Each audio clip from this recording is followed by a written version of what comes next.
My dear friends, today I, Alex, invite you once again into a story filled with tension and fire. As the sun sets, the air around me feels tight, almost ready to snap. This isn't just another chase, it's a battle between justice and darkness, between the despair of a mother and the cold cruelty of the one who stole an innocent child.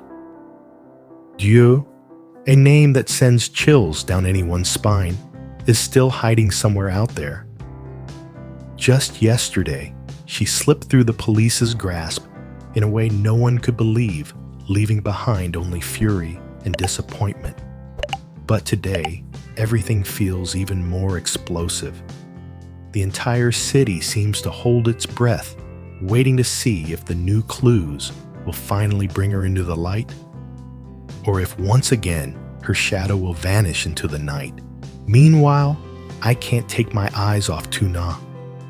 Every glance, every heartbeat of hers carries unbearable pain, the pain of a mother torn away from her son. In her eyes, I see not just fear, but the fire of an unbreakable will. She believes somehow she will find him, and I believe it too. Now, my friends, the only questions left are these: will the police close the circle tight this time? Or will Dieu continue to slip away like a phantom? Will Tu Nha reunite with her son? Or will the tragedy stretch on? Join me, Alex, as we dive into every moment, feeling our hearts race together in breathless suspense. The answer lies just ahead, and I promise you this, it's a journey you will not be able to turn away from. We had been walking for hours, Tu Nha and I, our feet carrying us through winding alleys, crowded marketplaces, and quiet villages that seemed to whisper secrets we couldn't quite grasp. The search for her son felt endless, like chasing a shadow that grew darker the closer we came. Every door we knocked on, every villager we questioned, every narrow path we traced, led us to the same conclusion: silence. The world around us offered no clue, no mercy, just a hollow echo of unanswered prayers. I could see it in Tu Nha's eyes. At first, there was fire determination burning bright as she pushed through exhaustion and fear. But as the hours stretched into days, the fire dimmed, replaced by the weight of helplessness. She clutched her chest as though holding onto an invisible thread, afraid that if she let go, hope itself would unravel. And yet she refused to stop. That was her strength, her curse, and her truth as a mother, to keep moving forward even when every path led nowhere. For me, it was more than just a mission. Watching Tu Nha stumble through heartbreak lit something fierce inside me. I couldn't let her walk this path alone. Every lead, no matter how thin, felt like a lifeline I had to chase, even if it dragged me into the darkest corners of the night.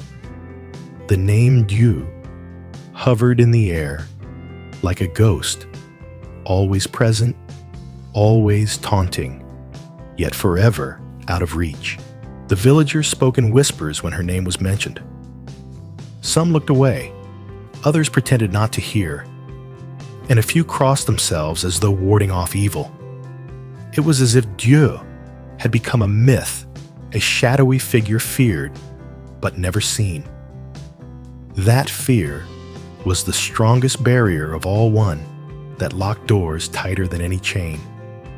And yet, even in the silence, I felt something. The faintest trace of truth lingered just beyond reach. Perhaps tomorrow, perhaps the next village, perhaps the next desperate question, we would find the thread that would unravel everything.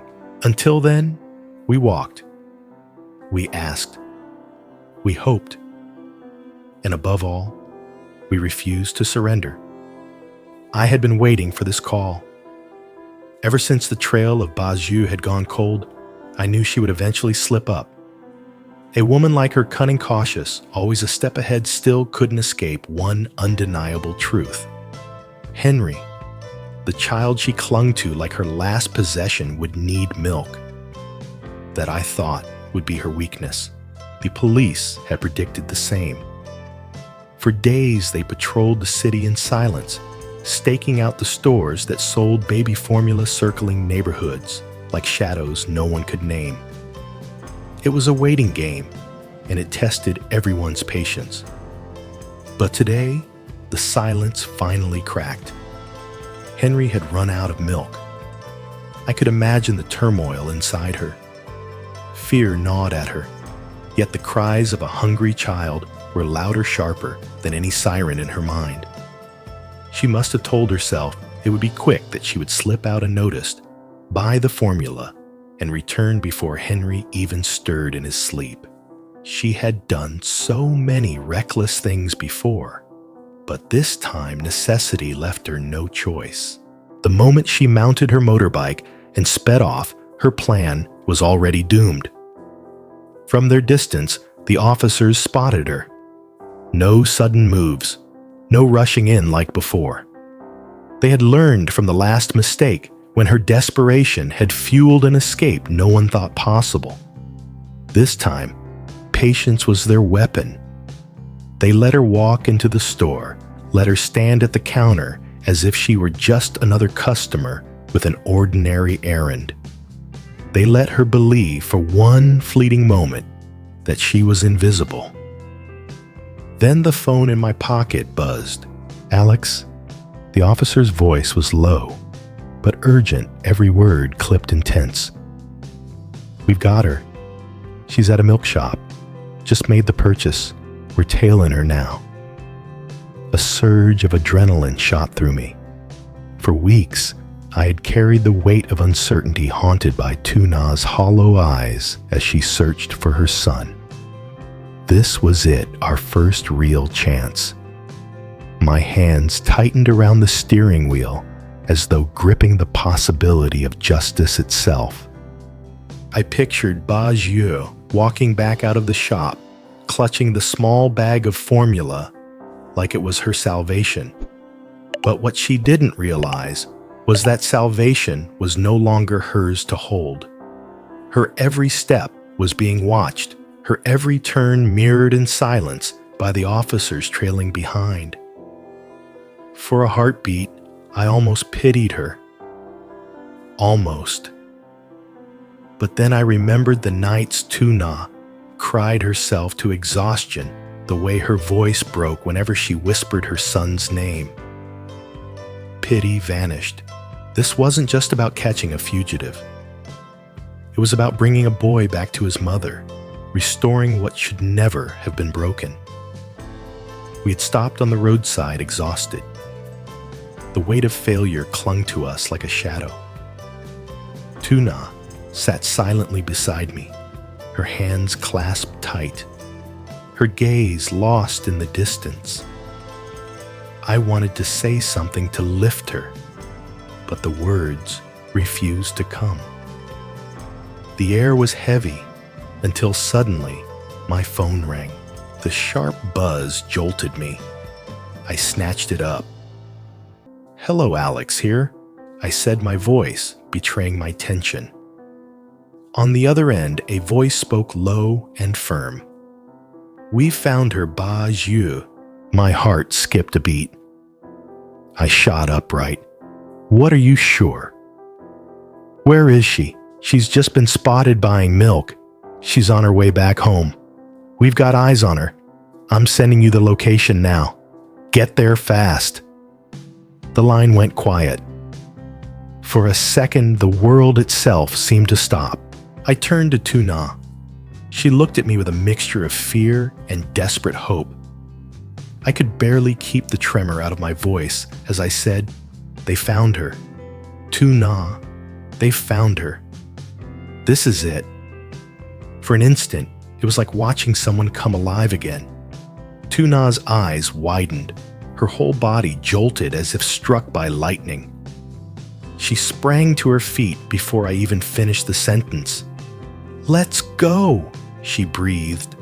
Urgency, breaking through the exhaustion that had weighed her down all day. I grabbed the keys, adrenaline flooding every vein. My hands shook as I fumbled with the ignition, the gravity of the moment pressing down on me. This wasn't just another lead. This was the moment we had been chasing for weeks through endless streets, through silence and disappointment. The location pinged on my phone, glowing like a beacon in the darkness. I floored the accelerator, the engine roaring as we launched forward. The road blurred beneath us, every turn sharper, every second stretched thin with suspense. Beside me, Tuna clutched her seatbelt, her lips moving soundlessly, perhaps in prayer. The despair that had haunted her face was gone, replaced by raw determination. For the first time, I saw the fire back in her eyes, the fire of a mother who could finally glimpse the chance to reclaim her child. The officer's voice replayed in my head. "We've got eyes on her." I could picture Ba Zhu walking casually out of the store, clutching the milk as though it meant survival. She thought she had outsmarted everyone, but this time the net was closing. I felt a surge of resolve. There would be no mistakes tonight, no escape. This wasn't just about catching a fugitive. It was about righting every wrong, about giving Henry back to the arms that had ached for him. The headlights cut through the night, guiding us closer with every breathless moment. Tuna's hand brushed mine, her grip firm, wordless, but filled with unshakable trust. I pressed harder on the gas. Tonight the chase was ending, and I swore to myself she would not get away. We arrived after a tense drive that felt like it lasted forever. The police car pulled up at the gate, its headlights casting a cold white beam across the yard. Two officers stepped out, giving me a sharp nod, then waited for Tuna and me to join them. My heart pounded, drumming inside my chest like a war cry. The silence was suffocating, broken only by Tuna's ragged breaths beside me. When we reached the gate, everything moved at once. The officers surged forward, pushing open the worn wooden door. A musty air poured out as we entered the small house. And there she was, Ba Zhu, sitting calmly on the bed, a baby cradled in her arms, nursing from a bottle. For a moment, time froze. My son Tuna's scream tore through the room like a blade. She lunged forward, panic and fury blazing in her eyes. "Why did you take my child? Why bring him here?" Before I could stop her, she stretched out her hands, desperate to seize the baby. Her whole body trembled like a fragile leaf in a storm, but her determination burned as bright as fire. Ba Zhu's composure shattered. She leapt up, clutching the baby tighter, her voice trembling. How? How did you find me?" "Who told you?" Fear flickered wildly in her eyes. "Give me back my child." "Two," Na cried, her voice breaking as tears streamed down her face. She staggered closer, her hands reaching out again and again, her sobs filling the cramped room. The air thickened with chaos. The baby whimpered, caught between the cries of two women. My instincts screamed to intervene. But just then, one of the officers raised his hand and barked out, "Stop! Everyone, stop!" His voice was sharp, commanding, cutting through the turmoil. "Ba Zhu, hand the baby over to Tuna. Whatever needs to be said, we'll settle it outside. Don't make this worse." The tension held unbearable as all eyes turned to Ba Zhu. She stood frozen, her arms locked around the child, her breath ragged. The seconds dragged like hours. Then with a long, shuddering sigh, her shoulders slumped. Slowly, reluctantly, Her trembling hands extended the child forward. It was the gesture of someone who knew the fight was over. "Henry." Tu Nha's voice broke as she rushed forward, gathering her son into her arms. She clutched him so tightly it was as if she feared he might vanish again. Her body shook uncontrollably, sobs spilling out in great waves, tears soaking into the child's soft hair. I stood there frozen, my chest tightening at the sight. The room once filled with chaos now glowed with the raw power of reunion. This was no longer about fugitives or chases. It was about love, reclaimed, about a mother and child made whole again. Our eyes met Tu Nha's and mine. Her face was streaked with tears, but the anguish that had haunted her for so long was gone. In its place burned something stronger. Love, resilience, and relief beyond words. Little Henry stirred, pressing his head into his mother's chest as though he too recognized that he was finally home. In that moment, I knew. Every hardship, every sleepless night, every dead end we had endured, it was all worth it, if only to stand here and witness this.